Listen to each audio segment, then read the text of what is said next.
Bonjour et bienvenue sur le podcast Le Yoga en vous. Je suis Bérangère, professeure de yoga à Caen et en ligne chez Béré Yoga. Ici, je vous propose des réflexions et des conseils pratiques pour intégrer le yoga à votre vie quotidienne, mieux comprendre ses bienfaits et vous reconnecter à vous-même avec bienveillance. Bonne écoute! Bienvenue dans le mini yoga en vous. Le mini yoga en vous, c'est un format court de quelques minutes que j'ai imaginé pour vous offrir encore plus de yoga dans votre quotidien. Donc on se retrouvera maintenant toutes les semaines, un mardi pour un épisode de 15-20 minutes du yoga en vous et le mardi suivant pour un épisode court du mini yoga en vous, donc où je vous partagerai une réflexion, je répondrai à une question que vous vous posez, je partagerai une posture, un livre ou encore une citation inspirante pour continuer à intégrer le yoga dans votre vie semaine après semaine. Aujourd'hui, je réponds à une question que vous vous posez peut-être. Pourquoi chanter le Om dans un cours de yoga ?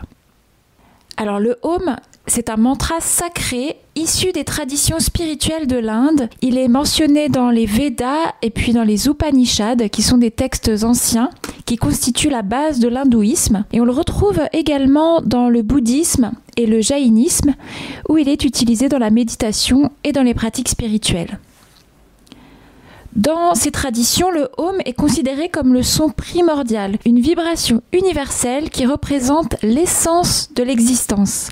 Il est parfois décrit comme le son du monde, celui qui précède même la parole et la pensée. Alors, est-ce qu'il faut écrire Om, O-M ou Om, A-U-M ? Vous avez peut-être déjà vu les deux écritures et ce n'est pas un hasard. En fait, ce mantra se compose de 3 sons distincts. Donc le A, le OU et le M, chacun représentant une phase essentielle de l'existence et une vibration spécifique.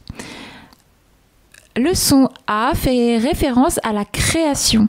Il correspond à l'état de veille, à l'origine de toute chose, au commencement. Il représente l'énergie créatrice, la naissance, et est associé à Brahma, le dieu créateur dans l'hindouisme. Et c'est aussi le son le plus ouvert qui part du bas de la gorge et remplit l'espace.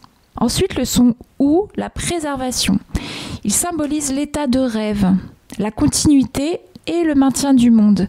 Il représente la vie, la stabilité et l'équilibre et est associé à Vishnu, le dieu préservateur. Il commence dans la bouche et se prolonge vers l'avant des lèvres. Et ensuite le son la dissolution.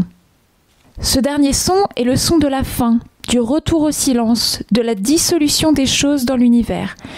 Il correspond au sommeil profond, à l'état de conscience intérieure et est lié à Shiva, le dieu de la transformation et de la destruction.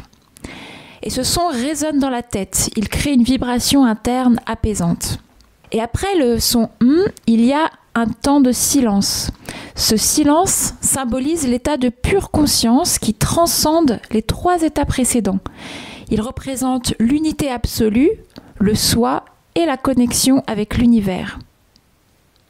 Au-delà de sa signification spirituelle, chanter le Om a des effets concrets sur le corps et l'esprit qui ont été étudiés scientifiquement. La vibration du son se propage dans la poitrine et la gorge, et ça stimule le système nerveux et ça favorise aussi un état de relaxation profonde. Des recherches ont montré que cette pratique apaise l'activité cérébrale liée au stress et encourage un état méditatif en facilitant la concentration et le lâcher-prise. Alors pourquoi est-ce qu'on chante ce mantra en yoga ? Dans les cours de yoga, le son Om est souvent chanté au début et ou à la fin de la séance. En début de séance, il aide à marquer une transition, à se détacher des préoccupations du quotidien et à recentrer son attention sur le moment présent. Et en fin de séance, il prolonge l'état de relaxation et favorise une sensation de bien-être. Mais ce n'est pas tout, chanter le Om ensemble va synchroniser les respirations et les fréquences cardiaques et ça crée aussi une sensation d'unité dans le groupe, un lien entre les élèves. Alors il y a un point que j'aimerais aborder aussi, c'est la question de l'appropriation culturelle. Puisque le Om est issu des traditions spirituelles indiennes, certains s'interrogent en effet sur le risque d'appropriation culturelle, notamment dans les cours de yoga qu'on donne en Occident. L'appropriation culturelle, c'est lorsque des éléments d'une culture sont repris sans respecter leur contexte d'origine, parfois en les vidant de leur sens. Dans le cas du home, c'est important de se rappeler que ce n'est pas qu'un son agréable. Il a une dimension sacrée pour des millions de personnes. Donc comment l'utiliser avec respect ? Eh bien tout d'abord en se renseignant sur son origine et en comprenant sa signification avant de le chanter. Et aussi en ne l'utilisant pas simplement comme un outil de relaxation, mais en reconnaissant son importance dans la culture dont il est issu. Et enfin, est-ce qu'il faut absolument le chanter ?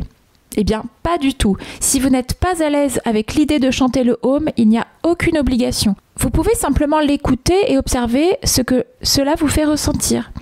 Si vous êtes curieux, vous pouvez aussi essayer de fredonner doucement ce son pour ressentir ses vibrations internes. Même sans le chanter à voix haute, cette résonance peut avoir un effet apaisant sur le système nerveux. Alors, en conclusion, que vous choisissiez de le chanter ou non, le home, c'est bien plus qu'un simple son. C'est un outil puissant pour calmer l'esprit et favoriser un état de relaxation. Peut-être que la prochaine fois que vous l'entendrez dans un cours de yoga, vous l'écouterez avec une nouvelle perspective. Merci d'avoir pris ces quelques minutes avec moi. Un nouvel épisode sort maintenant tous les mardis, donc abonnez-vous pour être au rendez-vous. Et si cet épisode vous a plu, ce serait super que vous me laissiez une note 5 étoiles et ou un commentaire sur Apple Podcast et sur Spotify. Ça m'aidera beaucoup à faire connaître le podcast. Et si vous pouviez le partager à une personne de votre entourage, ce serait top aussi. Merci beaucoup. On se retrouve très bientôt pour un nouvel épisode.